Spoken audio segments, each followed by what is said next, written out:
And so by actually putting this idea, not only the physical devices, but this idea of adult playground, we hope that something will switch in their minds also. So this communication, I mean the official letters that we send to the city council, and they have to respond somehow. They have either to say yes or say no.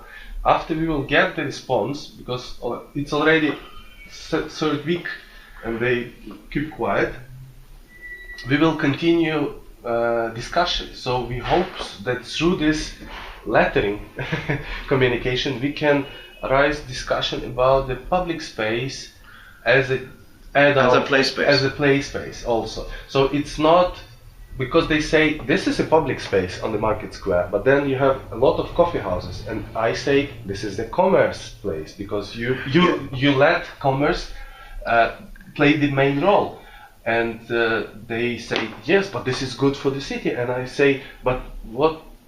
Whom you mean? There's another kind of activity in these spaces which goes in this development, which is street performers, street musicians, and there are some here every so often, and different cities have different attitudes to this. In the middle of Cambridge, there's a market, and it's pedestrian, and there's pedestrian spaces around it, and now that regularly there are street performers, mime artists, and also, of course, musicians. And they're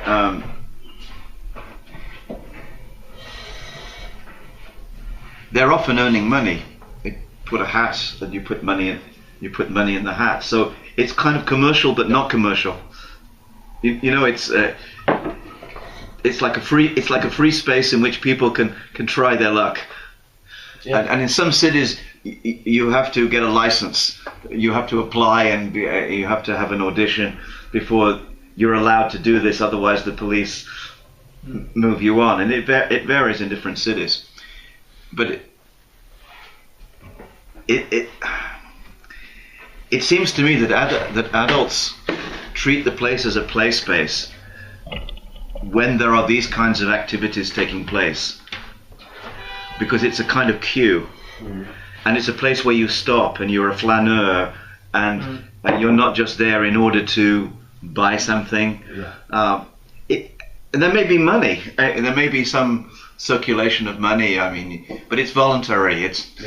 You stand there, it's free, and it's not fixed. It's not, and it's fluid. It has a degree of fluidity. And the street performers themselves are an emblem of creativity, because it's not the same all the time. They could play anything, or they could, and if they're very good, they attract a crowd. And so you get a crowd of people there applauding or whatever, and some people are drawn into the act. And then over there's a violinist playing something, and then round the corner there's somebody playing a jazz trumpet with a stereo, playing a backing track. And then, as I say, you add, and we know one of the visual cues for me is where's the place where you play chess, right? I'll tell you that an experience I had was in Times Square in New York. Times Square is now completely commercialized, and it's clean, right? But when I was there in the mid-70s, it was there were sex shows, there were prostitutes, there were people selling drugs. It was, on one level, it was terrible. But it was interesting because it was like a free zone, and there was chess, semi-organized, and along 42nd Street by the corner, there were tables set up, maybe 30 tables, just little wooden card tables. Somebody must have brought them in, and it was mostly chess. There was drafts and backgammon. And it was all for money. You're gambling, right? It was $1 or $2 a game, and there was a chess clock. And so I sat down to play. And on the people who were the experts making the money, and all black. They'd all come downtown. And the people on my side, all white. And every so often there was a guy, and apparently his name was Sweet Pea. It's like from a cartoon character. A little black guy would run along the tables and would take $1 from everybody for the privilege of playing. And then you played for $2 a game, right? And I stayed there for 3 hours. Partly because I like chess, but partly just the atmosphere. It was behind this strip club. All these kind of white tourists and businessmen, all these black guys who were very, very good, of course. And I don't think they had a license. They're taking the money from the table. People selling drugs over there. You didn't see a policeman because it was hopeless. It was beyond police. And it was before there were cameras. It's like Portobello in London. Yeah, it was. So, of course, in the end, it had to be cleaned up because it was all the criminal and gangs and perhaps a bit dangerous, but also they thought it was very bad image for the city, and so on.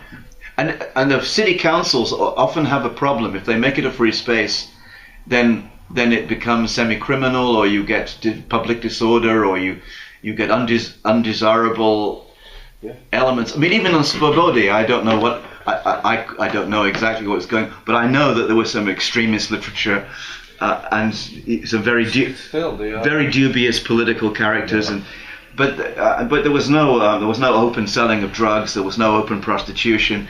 Whatever that was out of sight. So it was peaceful. It was safe. Yeah. You could walk there as a tourist without worrying. I'm sure you had to worry about pickpockets or whatever, but if you were sensible, it was no one was going to be. And that, but it was, but it's like a little balance between. It has to be a little bit unlawful. I mean, it has to be. You have to lift restrictions in order to have the spontaneity, because if it's too regulated, then it doesn't happen. Yeah. Nothing happens. But everybody's behavior changes when you have one of these spaces. And so people have more of a sense of humor. There are maybe jokes that go back and forward. Maybe even strangers may talk to one another a little bit. Yeah. But I think the whole project of creating that notion of an adult play space is really interesting, because the old idea of an agora in the public sphere, it always connected commerce and politics. Yes. Right? Because the public square, people gather, so they buy things, they advertise things, but they also discuss. Was special request from Johan that he didn't want to deal with identities, nationalism, politics. Right. Do you know something else? He brought also Agamben, sorry. Yeah. So we thought that the play is the only way to escape all of these things. All these things. Yeah, absolutely. In London, I don't know how this worked, but the Mayor Boris Johnson had this idea of placing pianos around the city in the open. And then anybody could come. For me, this is wonderful. Wow, yeah. He didn't even ask me, and he thought of it. But I thought that was a very interesting idea. It's the same. There's the same kind of thought about how can you have public spaces in which people play. They've done something interesting in Trafalgar Square. Mm-hmm. There's Nelson's column in the middle, the Battle of Trafalgar, Nelson. Mm-hmm. It's a pedestrian. It's no traffic now. And festivals taking and political demonstrations. It's a centre for political demonstrations as well. So it has a tradition of being a public space. New Year's Eve, people bathe in the fountains, or it's all that. Anyway, they had an art idea. There are, I think that in each corner there's a base, a plinth for a statue. And over the years, I don't know the history. Three of these plinths are occupied by monumental statues, but the fourth one was not occupied. Uh-huh. So the question arose recently: what should we put there? And they decided not to build another. Should it be Mandela? Should it be? I know this. Should it be some other public monument to last forever?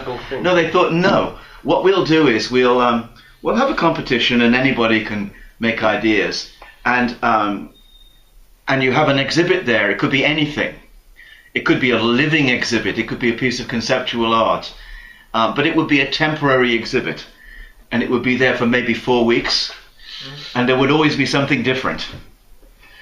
And some of these are very strange. Some of them are very funny, and so people gather. I mean, Londoners like them, and discuss this strange thing in this square, right?